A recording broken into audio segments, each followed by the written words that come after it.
अस्सलाम वालेकुम viewers, welcome to media facts. कैसे आप सब लोग, उम्मीद करती हूँ आप सब खैरियत से होंगे। अच्छा मेंबर्स, हम आप लोग के लिए लेके आए गोल्ड के अपकमिंग वीक के एनालिसिस के। अपकमिंग वीक में हम गोल्ड को किस तरह से देख सकते हैं। अगर आप में से जो लोग भी मेरे चैनल पर हैं, अगर नहीं हैं तो इस नंबर पर मेरा चैनल मेंशन है, मेरे चैनल का लिंक भी मेरी बायो में मेंशन है और नंबर भी मेंशन है। आप लोग कॉन्टैक्ट कर सकते हैं और हम ऑलवेज आप लोग के लिए अवेलेबल होते हैं। मैंने अपने चैनल पर क्लियर कट ये एरिया दिया था, ठीक है। ये ऑलमोस्ट एरिया बनता है 5130 का एरिया। मैंने क्लियर कट बोला था कि मैं मार्केट को इस एरिया पे एक्सपेक्ट कर रही हूँ, जबकि उस टाइम पे मार्केट थी 5072 के एरिया के ऊपर। मैंने अपने चैनल पे प्रॉपर अपडेट दी थी कि मैं गोल्ड को थोड़ा सा बाय देख रही हूँ। कहाँ तक देख रही हूँ? इस जोन तक देख रही हूँ जो कि 5125 से 30 का एरिया था, और इसके बाद मैं यहाँ से गोल्ड को सेल देख रही हूँ। आप देखिए कि एज इट इज मेरे एरिया से गोल्ड गिरा और नीचे जो एग्जैक्ट मेरा एरिया है, टेस्टेड मेरी डिमांड पड़ी हुई है, वहां पे ही मार्केट ने एग्जैक्ट टैप किया। अब अपकमिंग वीक में मेंबर्स हम लोग क्या अपॉर्चुनिटी फाइंड कर सकते हैं, क्या नहीं, मैं वो आप लोग के साथ डिटेल के साथ शेयर करूंगी। वीडियो जरूर पूरी देखा करें, इसी में ही आपका बेनिफिट है। अब देखिए मेंबर्स, अगर तो मंडे वाले दिन, चूंकि ये एक मोमेंटम कैंडल है जो कि जोन के ऊपर आकर स्टॉप लगी है इसकी, और अगर आप बिग टाइम फ्रेम के ऊपर देखें, ये जो लास्ट मूव है मार्केट का, ये वाला इंपल्सिव मूव जिसका एक हाई है 5346 का एरिया और जिसका लो है ऑलमोस्ट 5009 का एरिया, अभी तक स्टिल मार्केट आप देख रहे होंगे कि इसी के अंदर कंसोलिडेशन करी है। अब ये वाली जो एक कैंडल है ना, इसको हम बोलते हैं सीआरटी कैंडल। इस रेड कैंडल को मैं थोड़ा सा इसको जूम कर देती हूँ ताकि आप लोग को, ये H4 का टाइम फ्रेम है। H4 के ऊपर ये एक सीआरटी कैंडल मार्केट ने फॉर्म की हुई है, ये वाली रेड कैंडल, ठीक है। अगर आप लोग को सीआरटी, बेसिकली लोगों ने तो इसके डिफरेंट किस्म के कोर्सेज बनाए हुए हैं, लेकिन ये आईसीटी का ही एक कॉन्सेप्ट है सीआरटी, जिसको हम बोलते हैं कैंडल रेंज थ्योरी। तो ये एक सीआरटी कैंडल है जिसका मार्केट ने लो लिया था। देखें, इसका लो लिया था और मार्केट इसके 50% के एरिया को कवर करके वापस नीचे आई है, और यही इसका एक रूल भी है, ठीक है। तो मार्केट ने इसको रिस्पेक्ट दिया और अभी तक मार्केट स्टिल कंसोलिडेशन फेज के अंदर है इसी कैंडल की रेंज के। अगर तो मेंबर्स याद रखिएगा, मार्केट मेरे इस एरिया को, जो कि एक एरिया बनता है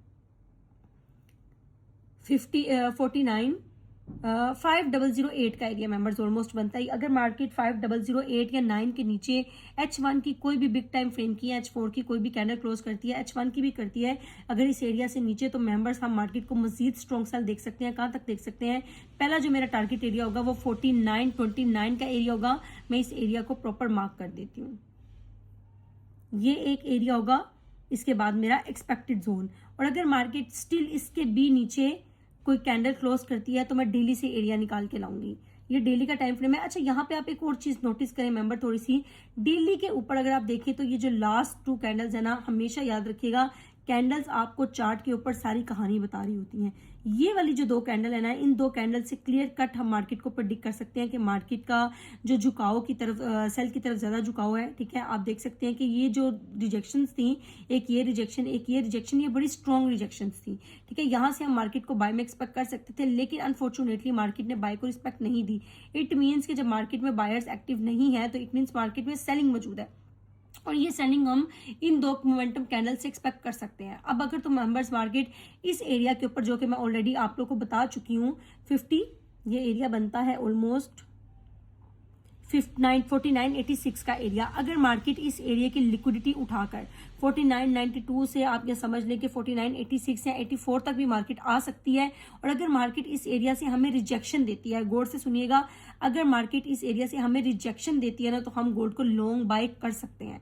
लेकिन अगर मेरे इस एरिया के नीचे 4982 के नीचे मार्केट ने किसी भी बिग टाइम फ्रेम की कैंडल क्लोज कर दी ना, तो हमें गोल्ड के अंदर एक अच्छी खासी ब्लीड नजर आएगी। मेंबर्स याद रखिएगा, फिर हमें गोल्ड बहुत ज्यादा सेल जाता हुआ नजर आएगा।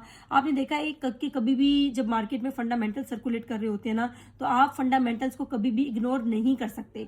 जैसा कि आपने देखा कि वॉर की भी सिचुएशन है, ईरान की तरफ से भी काफी ज्यादा और यूएस की तरफ से भी हमें काफी ज्यादा फंडामेंटल देखने को मिल रहे हैं। तो हम कभी भी ऐसी सिचुएशन में फंडामेंटल्स को इग्नोर नहीं करेंगे। आप लोगों ने फंडामेंटल को लाजमी देखना है, लेकिन मैं आप लोगों को जो टेक्निकल बता रही हूँ, इंशाल्लाह ताला ये एज इट इज वर्क करेगा, अगर तो टेक्निकल के साथ साथ फंडामेंटल ने हमारा साथ दिया तो।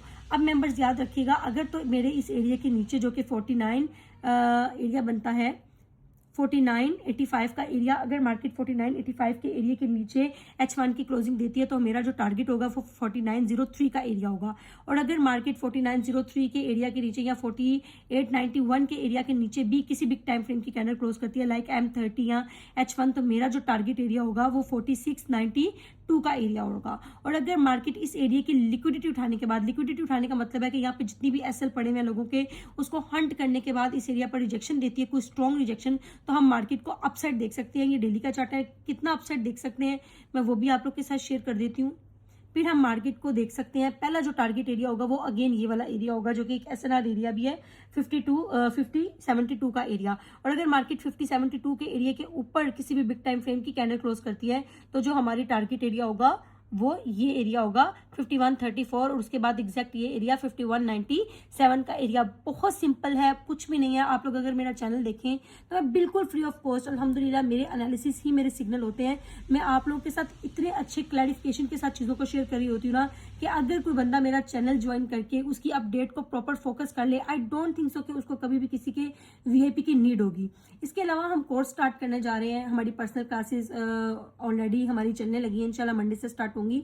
आप में से जो भी लोग पर्सनल क्लासेस, देखिए पर्सनल क्लासेस हमेशा थोड़ी सी एक्सपेंसिव होती हैं, क्योंकि उनमें 1-to-1 क्लासेस भी होती हैं, पर्सनल भी होती हैं, तो वो ज़्यादातर हमने ओवरसीज़ भाइयों के लिए रखी होती है, जिनका पाकिस्तान के टाइम के मुताबिक टाइमिंग मैच नहीं हो रही होती। तो अगर आप में से कुछ लोग इंटरेस्टेड हैं तो हमसे कॉन्टैक्ट कर सकते हैं इस नंबर पर, हम लोग आपको सारी डिटेल दे देंगे। इसके अलावा ये बहुत सिंपल एनालिसिस है, इंशाल्लाह आप लोग इसको बैक टेस्ट करें अपने चार्ट्स के ऊपर। और अगर आप लोग की कोई भी क्यूरी है तो आप कमेंट सेक्शन में पूछ सकते हैं, नहीं तो हमारे चैनल पे या हमारे व्हाट्सएप नंबर पे हमसे कॉन्टैक्ट कर सकते हैं। अल्लाह हाफिज़।